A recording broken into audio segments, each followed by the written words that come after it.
नमस्कार दोस्तों, मैं सोनू परीक्षा ज्ञान यूट्यूब चैनल में आपका स्वागत है। जैसे कि आप लोगों को पता हो है कि GICLT की वैकेंसी आ चुकी है और इसी को ध्यान में रखते हुए हम लोग प्रैक्टिस सेट चालू कर चुके हैं और आज देखते हैं संविधान के महत्वपूर्ण क्वेश्चन जो MCQ फॉर्म में हैं। और आइए देखते हैं। पहला क्वेश्चन है, संविधान सभा की पहली बैठक कब हुई थी? ऑप्शन नंबर ए 9 दिसंबर, ऑप्शन नंबर बी 26 जनवरी 1950, ऑप्शन नंबर सी 26 नवंबर 1949, ऑप्शन नंबर डी 15 अगस्त 1949 1947 सॉरी 1947। तो संविधान सभा की पहली बैठक कब हुई थी? तो संविधान सभा की पहली बैठक 9 दिसंबर 1946 को हुई थी, जिसके अध्यक्ष सच्चिदानंद सिन्हा को बनाया गया था। क्वेश्चन नंबर 2 देखते हैं, भारतीय संविधान को किस देश के संविधान से संघीय प्रणाली ली गई है? भारतीय संविधान को किस देश के संविधान से संघीय प्रणाली ली गई है? Option A America, option B Britain, option C Australia, option D Canada.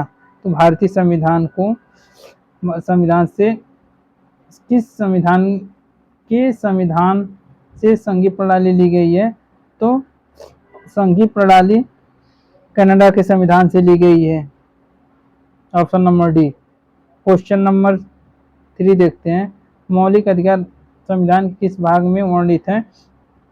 तो मौलिक अधिकार भाग 1 में वर्णित, ऑप्शन ए भाग 1 में वर्णित, ऑप्शन बी भाग 2, ऑप्शन सी भाग 3, ऑप्शन डी भाग 4।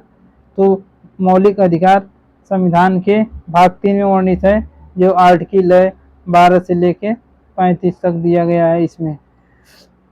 क्वेश्चन नंबर 4 देखते हैं, भारतीय संविधान की प्रस्तावना में धर्मनिरपेक्ष शब्द कब जोड़ा गया? भारतीय संविधान की प्रस्तावना में धर्मनिरपेक्ष शब्द कब जोड़ा गया? ऑप्शन ए 1950 में, ऑप्शन बी 1952 में, ऑप्शन सी 1976 में, ऑप्शन डी 1985 में। तो भारतीय संविधान की प्रस्तावना में धर्मनिरपेक्ष शब्द 1976 में जोड़ा गया, ऑप्शन नंबर सी सही है। क्वेश्चन नंबर 5 देखते हैं, राज्य नीति के निर्देशक तत्व किस देश से लिया गया है? राजनीति निर्देशक तत्व किस देश से लिया गया है?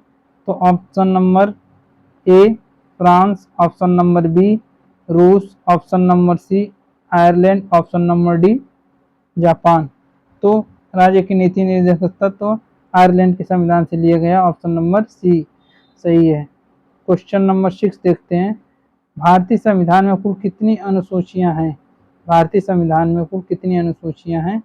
तो option number A 10, option number B 12, option number C 9, option number D 11। तो भारतीय संविधान में कुल कितनी अनुसूचियां हैं? भारतीय संविधान में कुल 12 अनुसूचियां हैं, ऑप्शन नंबर बी सही है। क्वेश्चन नंबर 7 देखते हैं, संविधान के अनुच्छेद 32 को किसने संविधान की आत्मा और हृदय कहा?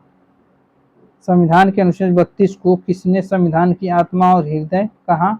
तो option A doctor Rajendra Prasad, option B Bhimrao Ambedkar, option C Jawaharlal Nehru, option D Subhash Chandra Bose. तो भारतीय संविधान के अनुच्छेद 32 को संविधान की आत्मा और हृदय कहा, Baba Saheb Bhimrao Ambedkar, option number B सही है। अब क्वेश्चन नंबर 8 देखते हैं, आपातकाल के प्रावधान संविधान के किस भाग में हैं? तो ऑप्शन ए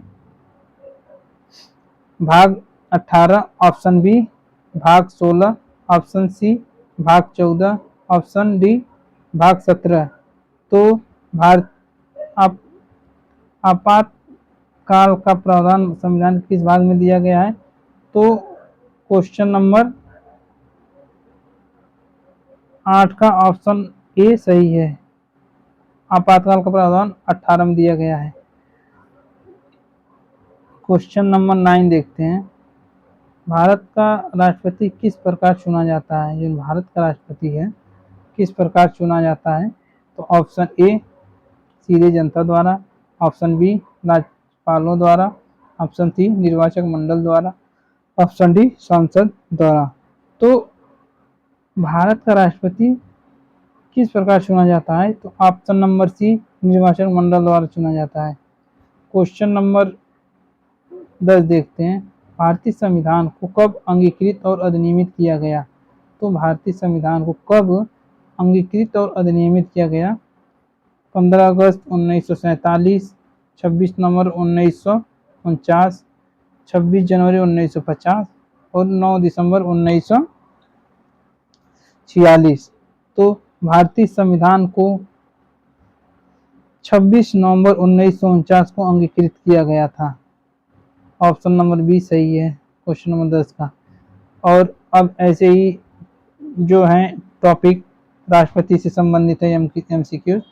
और अगला क्वेश्चन देखते हैं कि भारत के राष्ट्रपति का चुनाव कौन करता है? भारत के राष्ट्रपति का चुनाव कौन करता है? ऑप्शन ए जनता द्वारा प्रत्यक्ष मतदान, ऑप्शन बी प्रधानमंत्री और राज्यपाल द्वारा, ऑप्शन सी निर्वाचक मंडल द्वारा, ऑप्शन डी लोकसभा द्वारा। तो ऑप्शन नंबर ए सही है इसका, निर्वाचक मंडल द्वारा भारत के राष्ट्रपति का चुनाव होता है निर्वाचक मंडल द्वारा। अब क्वेश्चन नंबर 2 देखते हैं, राष्ट्रपति का कार्यकाल कितने वर्षों का होता है? राष्ट्रपति का कार्यकाल कितने वर्षों का होता है? तो राष्ट्रपति का कार्यकाल 5 वर्षों का होता है। राष्ट्रपति का कार्यकाल 5 वर्ष तक का होता है। ऑप्शन नंबर सी सही है। राष्ट्रपति के चुनाव के लिए उम्मीदवार की न्यूनतम आयु कितनी होनी चाहिए? राष्ट्रपति के चुनाव के लिए उम्मीदवार के लिए न्यूनतम आयु 30 वर्ष होनी चाहिए, 25 वर्ष होनी चाहिए, 35 वर्ष होनी चाहिए, 40 वर्ष होनी चाहिए। तो राष्ट्रपति के चुनाव के लिए उम्मीदवार की न्यूनतम आयु 35 वर्ष होनी चाहिए। ऑप्शन नंबर सी सही है। अगला क्वेश्चन देखते हैं क्वेश्चन नंबर 4, राष्ट्रपति की अनुपस्थिति में कार्यवाहक राष्ट्रपति कौन होगा? तो राष्ट्रपति अगर नहीं है तो उसकी जगह कार्यवाहक राष्ट्रपति उपराष्ट्रपति को चुना जाता है। ऑप्शन नंबर बी इसका सही आंसर है, option number B. Question number 5 देखते हैं, भारतीय संविधान के किस अनुच्छेद में राष्ट्रपति की शक्तियों का वर्णन किया गया है? भारतीय संविधान के किस अनुच्छेद में राष्ट्रपति की शक्तियों का वर्णन किया गया है? तो ऑप्शन ए 72, ऑप्शन बी 52 से 62, ऑप्शन सी 74, ऑप्शन डी अनुच्छेद 123। तो भारतीय संविधान के किस अनुच्छेद में राष्ट्रपति की शक्तियों का वर्णन किया गया है? तो ऑप्शन नंबर बी 52 से 62 तक दिया गया है। राष्ट्रपति किसकी सलाह पर कार्य करता है? ऑप्शन ए संसद की, ऑप्शन बी प्रधानमंत्री की, ऑप्शन सी मंत्रिपरिषद की, ऑप्शन डी मुख्य न्यायाधीश की। तो ऑप्शन नंबर सी मंत्रिपरिषद की सलाह पर राष्ट्रपति कार्य करता है। ठीक, क्वेश्चन नंबर 7 देखते हैं, राष्ट्रपति द्वारा आपातकाल कब घोषित किया जा सकता है? तो राष्ट्रपति द्वारा आपातकाल कब घोषित किया जा सकता है? आपातकाल कब घोषित किया जा सकता है आपातकाल? तो ऑप्शन ए प्रधानमंत्री के कहने पर, ऑप्शन बी संसद के बहुमत से, संविधान के, ऑप्शन सी संविधान के अनुच्छेद 152 के तहत, राष्ट्रपति स्वयं। तो ऑप्शन नंबर सी सही है, संविधान के अनुच्छेद 52 के तहत क्वेश्चन नंबर सी सही है। क्वेश्चन नंबर 8 देखते हैं, राष्ट्रपति किसको क्षमादान देने का अधिकार रखता है? राष्ट्रपति किसको क्षमादान देने का अधिकार रखता है? राज्यपाल को, प्रधानमंत्री को, मृत्युदंड पाए दोषी को, सभी कैदियों को। तो मृत्युदंड पाए कैदियों को राष्ट्रपति आर्टिकल 52 के तहत मृत्युदंड पाए दोषी को क्षमा कर सकता है। अनुच्छेद क्वेश्चन नंबर 9 देखते हैं, राष्ट्रपति की लिखित स्वीकृति के बिना कौन सा विधेयक लागू नहीं हो सकता? राष्ट्रपति की लिखित स्वीकृति के बिना कौन सा विधेयक लागू नहीं हो सकता है? धन विधेयक, साधारण विधेयक, संविधान संशोधन विधेयक, निजी विधेयक। तो राष्ट्रपति की लिखित स्वीकृति के बिना कौन सा विधेयक लागू नहीं हो सकता है? तो धन विधेयक। क्वेश्चन नंबर ए सही है। क्वेश्चन नंबर 10 का देखते हैं। क्वेश्चन नंबर 10 क्या है? राष्ट्रपति का महाभियोग किस अनुच्छेद के अंतर्गत लाया जा सकता है? राष्ट्रपति का महाभियोग संविधान के किस अनुच्छेद के अंतर्गत लाया जा सकता है? ऑप्शन ए अनुच्छेद 61, ऑप्शन बी अनुच्छेद 74, ऑप्शन सी अनुच्छेद 123, ऑप्शन डी अनुच्छेद 156। तो क्वेश्चन नंबर 10 का महाभियोग की प्रक्रिया दी गई है जो आर्टिकल है 161 में।